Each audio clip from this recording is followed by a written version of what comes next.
Leute, das ist jetzt ein ganz kurzes Video von mir. Und dann tschüss. Spaß war's. Nee, so geht das nicht bei mir. Das ist ja ein Vlog-Kanal. Oh Leute, wisst ihr, wie warm es heute ist? Oder sowas. Ich soll euch nur noch krass Zeit gehen. In den Ferien. Da wird so mega geil, ja. Da kommt der Jona zu mir und übernachtet ein bisschen. Vielleicht auf die Gamescom, da können wir da noch ein bisschen filmen auf der Gamescom. Und Alter, das wird geil so. Ich war mit einem Klassenkamerad und noch an den Jona.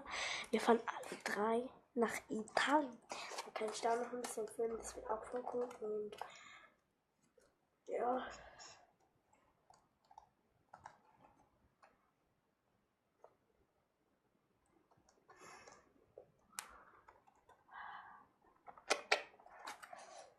Ja, das war's dann. Tschüss.